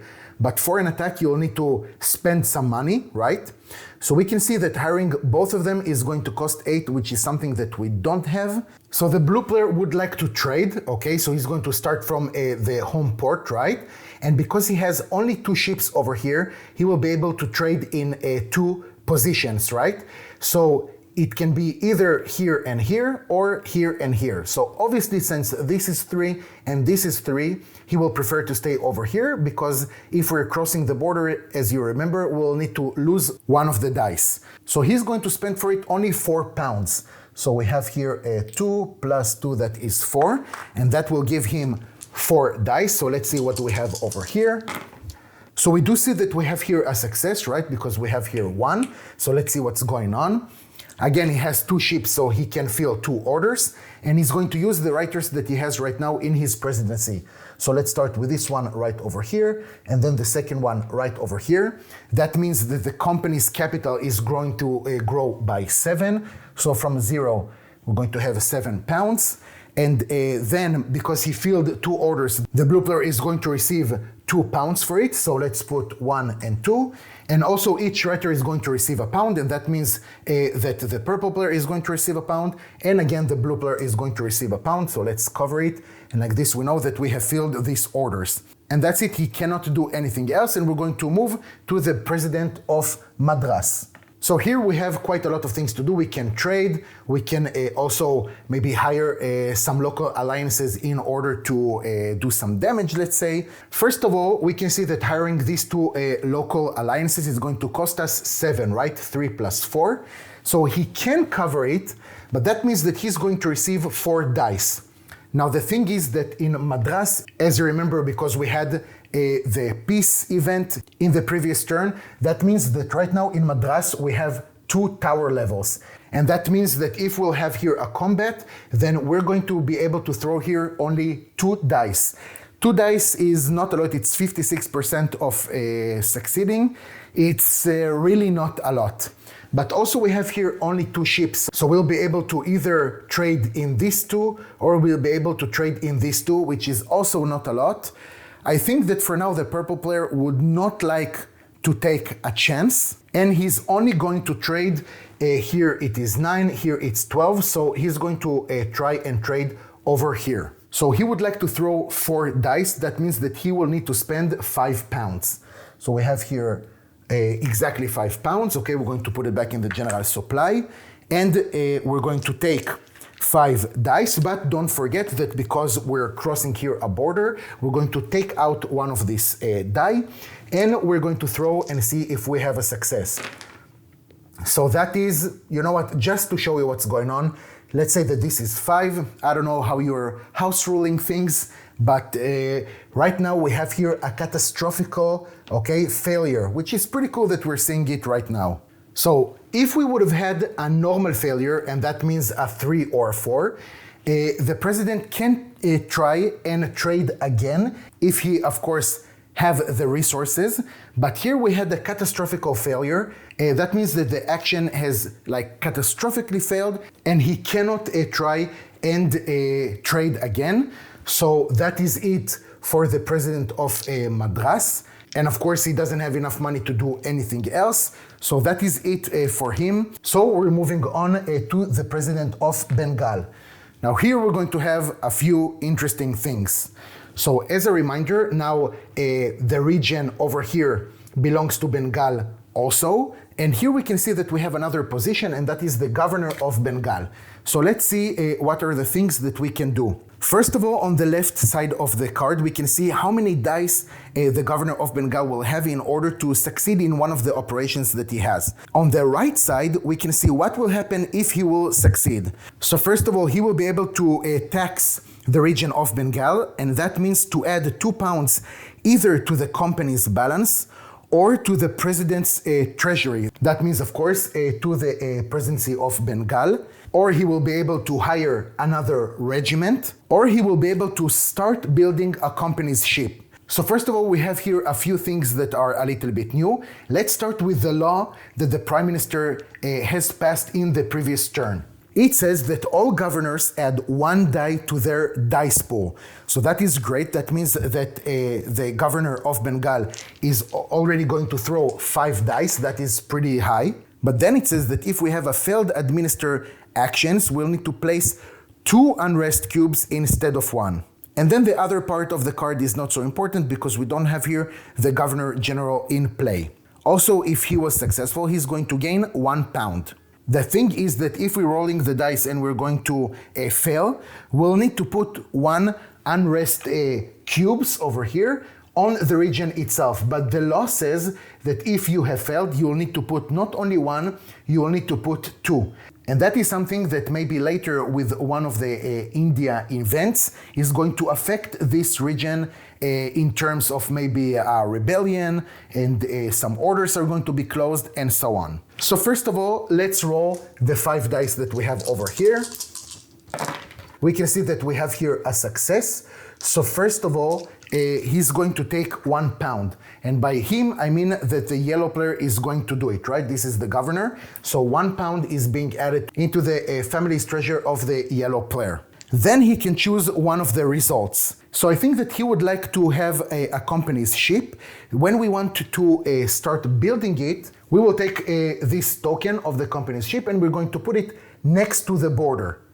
In the next time that he will perform this action, he will be able to take this ship and already slide it into the Indian Ocean, and that means that the ship itself is operating. Now he can continue and try to do more administer actions, but each time that he's going to have 1 more, he's going to take out 1 of the dice. So now he's going to take out 1, he would like to continue, and he's going to throw 4 dice, which is still a very good chance of success. We have 80%, so let's see what we have over here. And again, we have a success. So again, we're going to have 1 more pound to the yellow player. And right now he would like to tax the region itself. So for the first time, nothing happens. The local people are like, okay, I guess we need to pay some money. So he's deciding actually to increase the company's capital by 2. So from 7, it's going to go to 9. And now he needs to think if he would like to do it a 3rd time. 3 dice is a 70% chance of success. So let's try and do it. So he's going to take 1, 2, and 3. Let's roll and see what's going on.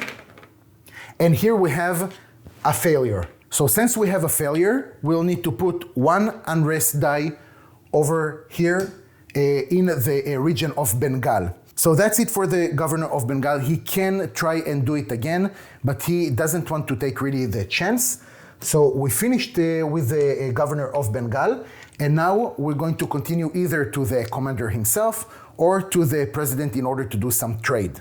So the purple player that is already pretty much strong is going to try and take over this region of Delhi.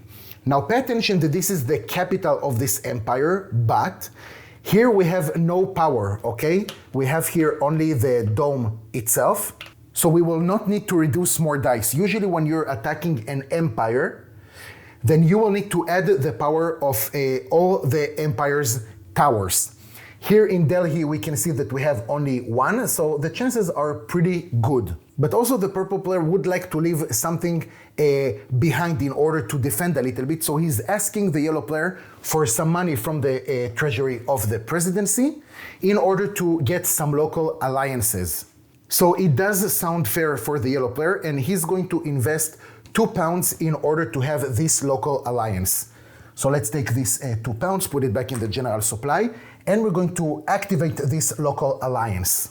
Now the purple player is going to attack Delhi, and he's going to use the local alliance, also the officer, and 2 regiments. Okay, so let's put it right over here just so it will be clear. Usually exhaust pieces will need to go in this place right over here, and we're going to leave 1 regiment behind. So we're going to have here 4 dice, but since we have here a tower level of 1 in the capital in Delhi, we're going to reduce one of these dice. So let's put it back in the supply, and we have 3 dice. That is a 70% of success, so let's hope, or not, depends on which side of the political map you are, if the purple player succeeded in taking over this region. So he did manage to conquer it because we have here a success. And that means a few things. So first of all, after this, we'll need to roll a die for the officer himself in order to see if he's still with us. So we're going to throw any 6. And that means, oh my God, this is crazy. And that means that this officer has been killed, ran away with the locals, just a coward, whatever you want to call it. And that means that this family piece is going to go back to the supply of the purple player.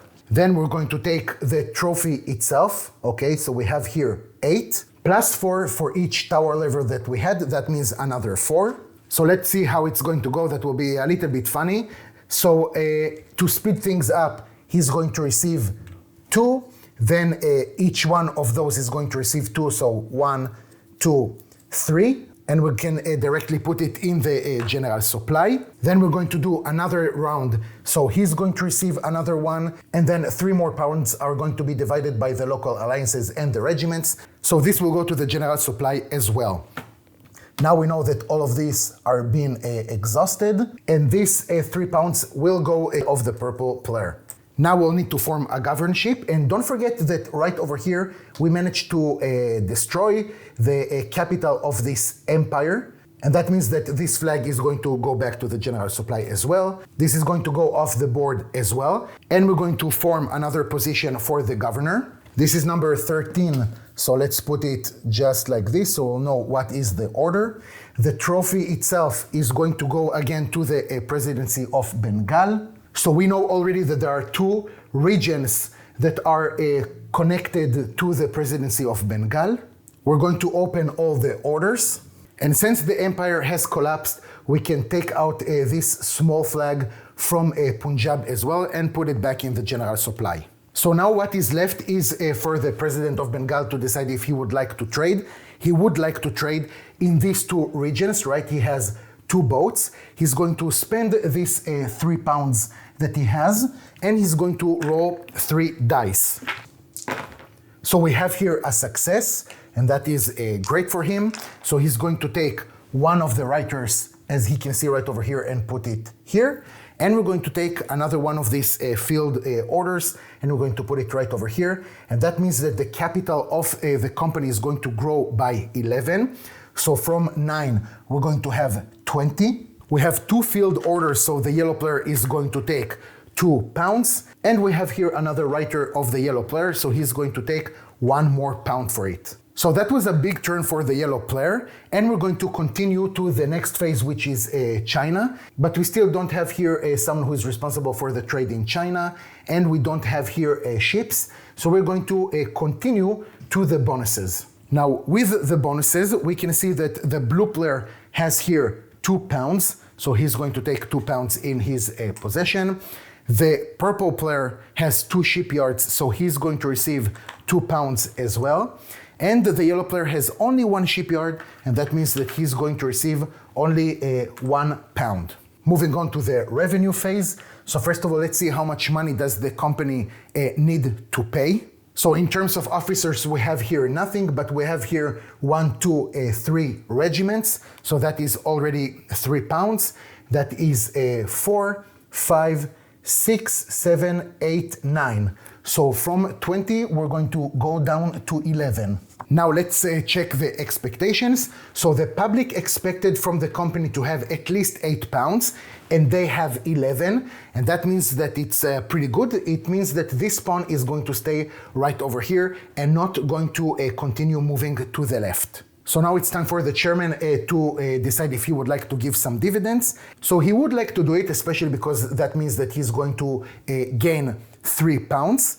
So he will need to take down 6 from the capital of the company, and from 11 it will drop down to 5. And that means that the purple player is going to have 3 more pounds, the yellow player is going to have 2 more pounds, and the blue player is going to receive only 1 pound. Now, if we would have paid more dividends, okay, more money than what we have marked over here, that is 8 pounds, then the company standing would have been increased by 1 step, and that means that this pawn would have been on 10 and not on 8, okay? So we are moving on to the next phase, which is events in India. So again, it's time to roll this die. And we can see that we have a storm in the Western Indian Ocean. So it's right over here. As a reminder, the company's ship cannot be harmed in any case. So we only have the Zanubia that can be damaged. So let's throw for it 1 die. We have here 5, that is, oh my God, the ships are going down. So the Zanubia is going to be off the map, is going to go back to the shipyard of the blue player. So now we will need to resolve 2 of the Indian event tiles. So let's see what is the first one says. And we have here turmoil. So in order to understand where is it going to take place, we'll need to look at the next tile. And we can see over here that it's going to be in Madras. So it says that we need to close the northernmost open order. If all are closed, perform cascade, which is something that we're not going to see right now. So in order to do that, we're just going to take one of these tokens. And Madras, the northernmost open order is this one. So we're just going to close it. So obviously for the president of Madras, next time if he would like to trade, it's very important that the director of trade will open at least this order. So this is something that might trigger again some negotiation between the purple player and the yellow player, of course if they're still in their position. And we're moving on to the next tile. The next tile says shuffle. So let's see what we have over here. So first of all, let's resolve the elephant's movement. So we can see that the next tile has the name of Hyderabad. I hope that I'm saying it correctly. It's this region right over here. So the elephant is going to move. And also we can see that we have this circle. So we just need to locate it. It's right over here. And that means that the tail of the elephant is going to be in this region and the trunk is going to be in Madras itself. Then it says shuffle this card with the deck. So we're just going to take this deck. We're going to shuffle it together. And then it says that we need to shuffle the discard pile and put it on top of these Indian event tiles. So we have here now only 3. Let's shuffle them somehow. And we're going to put them on top. So you already know what pretty much is going to happen. Let's go to the next phase, that is the parliament meets. So again, we're going to have the prime minister taking this deck right over here. And let's see what is the first law that he's going to take out. Oh, so the first one is immediately one of these dilemmas. And that means that we're not going to take any more cards. We're going to have to resolve this one right over here. So this law that is called War Against France says that if it's going to pass, the prime minister select 3 non-extra ships and 3 officers or regiments. Return ships to shipyards or their supply. Officers or regiments are returned to their supply. So this is pretty strong. And if failed, roll the storm die and resolve a foreign invasion event in the home region or regions associated with any sea zone shown. So wow, this is kind of strong, and also we will need to choose one of the policies. So again, we're going to go over here and see where can it go. So it's very easy. It can go either here that we can see a tax, or it can go over here and see that it says tax as well. And either we're going to tax shipyards and also windows. So pay attention, because before we've talked about the luxury cards that each one of them has a window. And also we have over here some windows. Okay, we have here a 1, so we will need to pay 1 for each window. Here in the yellow player's case, it means 2 windows. Or we will be able to tax the manufacturing, and in our case, it means that it's only going to be the yellow player because he has this card, and also the blue player because he has a workshop. So in order not to upset too much the yellow player because he has 2 windows over here, the prime minister decides that he will tax the manufacturing. So this is what we're actually going to vote for. So let's not do the whole process again. We just know that because we have here the +1, this pawn is going to start right over here.